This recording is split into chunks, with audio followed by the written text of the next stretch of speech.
Halo, jumpa lagi. Assalamualaikum. Sayur asem lumbu atau daun talas adalah menu yang akan saya bagikan pada pagi hari ini. Semoga bisa menginspirasi sobat muda semua sebagai menu pembuka setelah seharian kita berpuasa. Untuk sayur asem ini saya gunakan beberapa varian pendampingnya.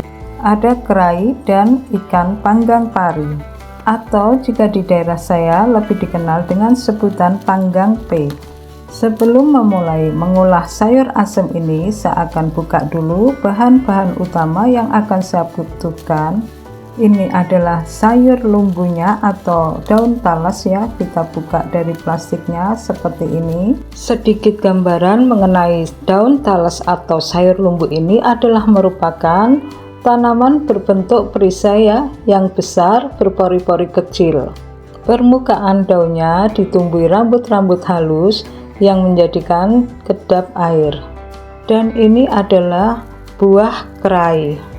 Buah kerai ini bentuknya hampir mirip sekali dengan buah ketimun. Perbedaannya, buah kerai ini tebal ya, dan rasanya juga segar jika di sayur asem bersama dengan daun talas atau lumbu. Setelah saya siapkan bahan-bahan sayurannya, ada yang lebih penting harus saya siapkan. Di sini ada asem ya, ada buah asem. Jadi saya gunakan asem muda atau disebut juga asem cempaluk. Untuk tips supaya asemnya bisa terkelupas seperti ini, sobat muda menyimpannya di freezer ya.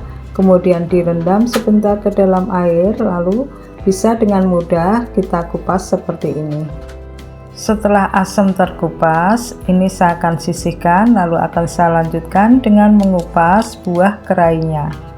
Jadi buah kerai merupakan rumpun dari buah ketimun, namun buah yang satu ini mempunyai daging buah yang sedikit agak tebal daripada buah ketimun. Jadi antara buah kerai dan buah ketimun nyaris tidak ada bedanya ya sobat muda. Tekstur hampir sama, rasa juga sama segarnya. Hanya bedanya jika buah mentimun agak wangi ya baunya. Mungkin buat sobat muda yang di luar wilayah Jawa Timur, buah kerai ini agak asing ya. Tapi tidak apa-apa, karena dalam pembuatan sayur asem lumbu atau daun talas ini tanpa campuran kerai pun tidak masalah ya sobat muda, karena rasanya tetap seger dan tidak akan mengurangi kenikmatan sayur asemnya. Sekarang buah kerai sudah saya kupas, lalu akan saya potong-potong bulat-bulat seperti ini. Kemudian akan saya rebus terlebih dahulu supaya tidak mengkal. Jadi kerai lebih awal dimasukkan saat air sudah mendidih ya sobat muda. Sekarang panci saya tutup ya supaya lebih cepat matangnya. Kemudian saya akan beralih ke daun talas atau daun lumbunya. Ini akan saya bersihkan. Saya bersihkan dulu daunnya.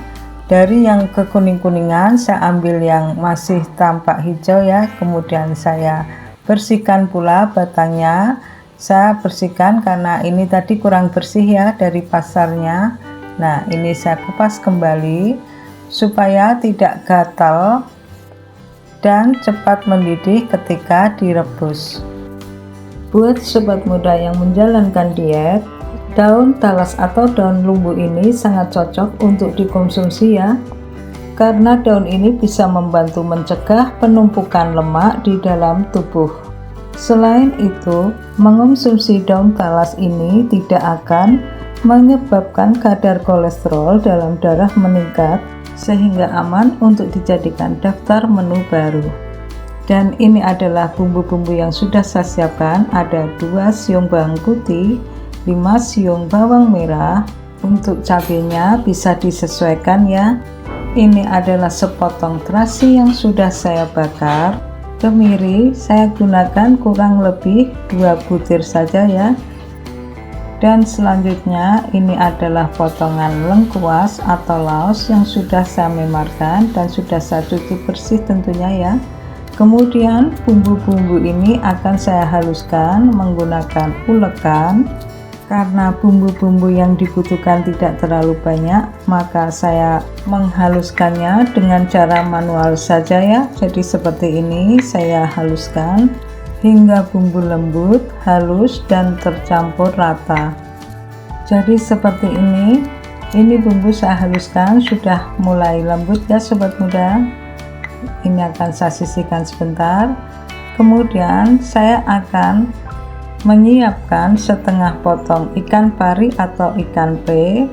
Untuk menambah rasa dan nikmat aromanya, saya akan tambahkan ke dalam sayur asemnya nanti ya. Karena buah kerai sudah cukup matang ya, maka saya akan lanjutkan untuk memasukkan semua bumbu-bumbunya. Ada asem, ada ikan panggang pari, dan bumbu halusnya. Setelah semua bumbu saya masukkan seperti ini, berikutnya saya akan tunggu airnya mendidih lagi ya sobat muda, supaya daun talas yang akan saya masukkan nanti tidak getir, cepat lumat dan cepat matang. Sambil saya mengetes buah kerainya, maka saya akan didihkan lagi kuahnya ya. Di saat telah mendidih, saya akan memasukkan daun talas beserta umbinya. Untuk umbi daun talas saya masukkan terlebih dahulu ya, supaya cepat empuk. Kemudian saya susul dengan memasukkan daun talas dan juga batangnya. Daun talas ini saya benamkan ke dalam kuahnya ya sobat muda, supaya cepat layu dan cepat matang. Kemudian saya tutup lagi sayurnya, saya tunggu hingga mendidih. Saya didihkan kurang lebih sekitar 15 menit ya, hingga batang daun lumbu menjadi layu dan lunak. Jadi saya aduk-aduk lagi, saya pastikan apakah betul-betul sudah matang ya sobat muda. Setelah saya pastikan matang, maka saya akan matikan kompornya, kemudian akan saya tambahkan garam ke dalam sayurnya, juga kaldu jamur secukupnya. Kemudian terakhir akan saya tambahkan setengah sendok makan gula pasir sebagai penyeimbang rasa.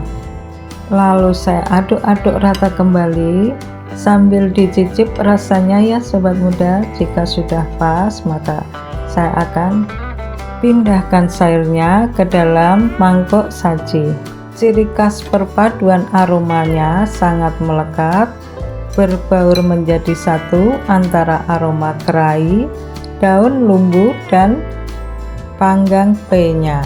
Jadi seperti inilah tampilannya. Terima kasih sudah menonton. Jangan lupa dukungannya untuk like, subscribe, and share video saya. Assalamualaikum.